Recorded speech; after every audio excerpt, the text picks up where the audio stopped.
Hey guys, welcome back to another episode of Federico Talks Watches. Today, I'm going to give you a little market pricing update. I know I seem to do these a lot recently, but everybody keeps asking. But overall, I think it's good news. And we're also going to answer the question Omega versus JLC and Seiko versus G-Shock. All that and more in today's video where I'm answering some of your questions. Now, of course, before we get started, customary wristwatch check. I'm wearing my Breguet Marine last generation on the rubber strap. Perfect summer watch. And also, guys, go check out Del Rey Watch. We just got in a blue dial Glacute Original CQ on a bracelet. I know this is a hot model, won't last for long, also the least expensive out there. We got a very special Panerai Carbotech, the one with the loomed crown guard and the loomed inner bezel.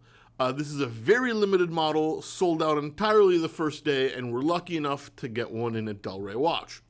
And we have a Speedmaster 321 Ed White re-edition, also proudly to say the least expensive one on the market. Something we do a lot here at Del Rey Watch. So go check out delreywatch.com, link in the description below. Guys, these are some of your questions if you ask me on my Instagram account at Federico Talks Watches. Q&A picture pops up a few times a month. When you see it, ask your question. Please don't DM me. I do not check them. And in no particular order, Stephen P. Elder says, you only have one choice. Seiko or G-Shock? Well, Steven, that's a tough question, because Seiko makes a kick-ass watch, and so does G-Shock. G-Shocks are fantastic, particularly the latest models. But for me, this is easy. Seiko all the way. If I can only have one watch, I'm going to go mechanical. Seiko lasts a lifetime, as does G-Shock, but you don't have to change the battery. And I don't know. I'm a Seiko guy through and through, at least in this category. Spencer Seng, do precious metal watches scratch really easily? Thanks for the videos. You're welcome, Spencer. Well, the truth is, they do scratch a lot easier than stainless steel. Precious metals are a lot softer. Gold, white gold, platinum, a lot softer than stainless steel. So yes, they do scratch significantly easier. However, while that is an issue, kind of, the main issue should be how much do you care about scratches and how are you wearing your watches? If you're wearing your watch just like me in an office environment, then why let a scratch or two bother you? You know, they're signs of use. Every scratch has a memory. I know some people need them to be perfect, but that's really not me. Scratch or two, no big deal. I mean, yeah, if I bang it into a door frame and I get a big dent, it'd annoy me too. I probably have that buffed out. But a few scratches on the bezel here or there, that's just character marks. Leave it as it is. But yes, they do scratch easier. Pedro B. Ciao, Fed. Looking great. Thank you. Will you ever consider quitting this area and just becoming a collector? If yes, what area would you like to work in the future? Would I ever quit being a watch dealer?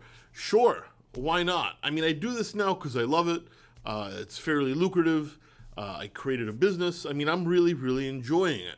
But I'm more of a guy that works to live, not lives to work. In the meantime, I have a job where I can kind of make money and still play around with my passion, and that's fantastic. Would I be okay with just becoming a collector in the future? Absolutely. What area where would I like to work in the future? I don't know. Retirement. Is that an area? Leisure? I don't know, but watch dealer suits me just fine for right now. Juan Cas 1. Hey Fed, been a huge fan for a couple of years and I love your content. Thank you. Which is a better buy, an Omega Seamaster Diver 300 or a JLC Polaris?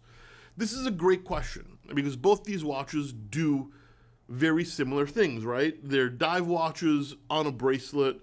They have rubber strap options as well. JLC is a higher end watch, but also significantly more expensive. Omega is a more traditional dive watch with an outer rotating bezel. I mean, listen, if you don't really have a watch collection, you're going for your first piece, I say go Omega.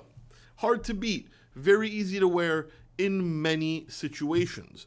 If you're a more seasoned watch collector, well, the JLC, yes, it's more expensive, but it's also a more special piece, and you may get more enjoyment out of that one if you're more experienced with watches. But if you're just asking about like a one watch collection, the Omega's probably more versatile.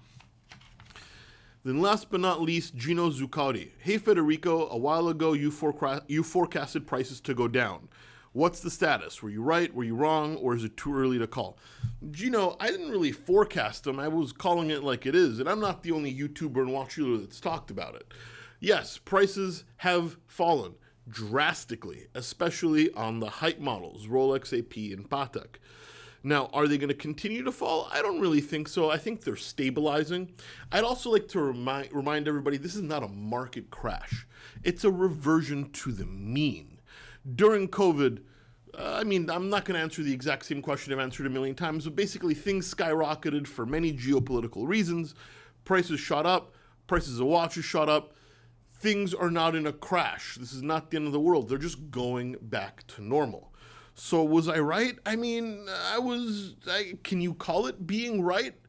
I just said what I saw, and I'm just saying what I see now. Prices definitely have fallen. Prices are definitely starting to stabilize. Once again, don't consider it a crash, just a correction.